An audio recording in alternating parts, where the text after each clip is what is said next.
nze babuli ebintu ebi pursuing people does not pay ekire Kenya okiraba kati Uhuru bimulemeredde Uhuru is going at crossroads and the Kenyans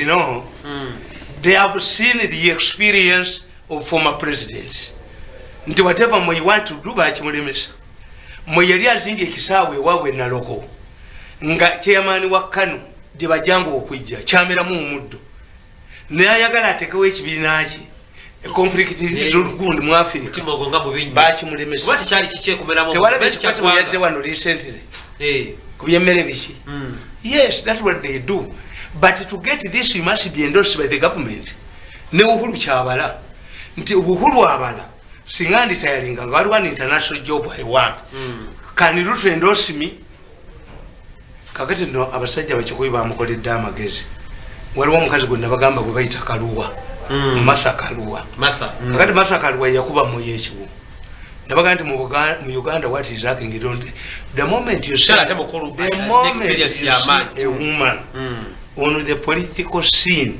challenging this government nga mutegeera egenzi omukazi n'omuganda ganti gwe akuloga mukazi muyima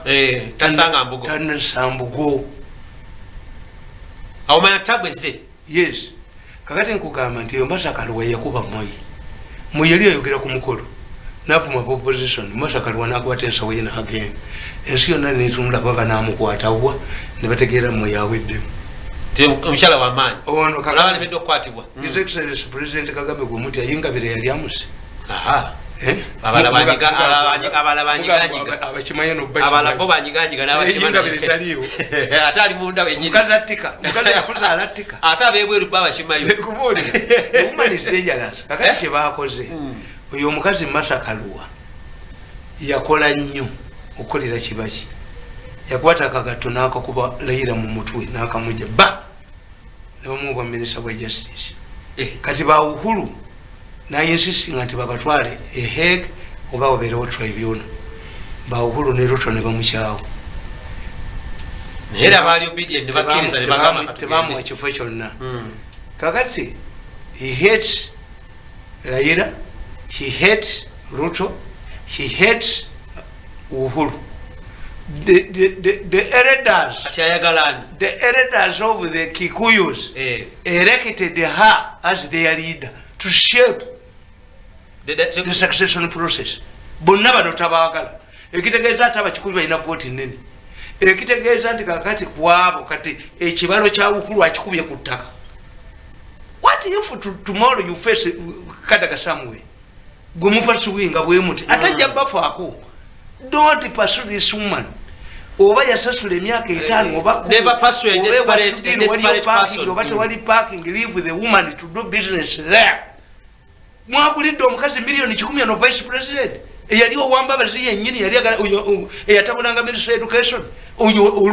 alupo president yabawa sente mu State House ezabasomesa zabulya ku meza nawulyako abantu abafira mu campaign nalwanyi sanze mu campaign ng'akyali minister ngayagala kubba ttaka lyange nenkabani entwe yepusi buno butta abantu buno mmwe bensirikidde mmwe mboogere ndi mwatyanga abantu mu malwaliro the president is aware ndi kyemwankubira nakalema ng'omulimu gw'okureitinga amakampuni g'abaki gana amala bo bafune muropo etwala abantu ebweru 4,000 Ugandans were estimated to have been killed in India alone for organ extraction namwe mwogera mu bantu ndi mulemesa sente zange mu so pursuing kakati ate singa bandika neŋŋenda nabadde nyina gwe nnyumiza ku mukyane muganti gwe basiraamu abo nze mbafolowinga nnyo kuba balina ddogoma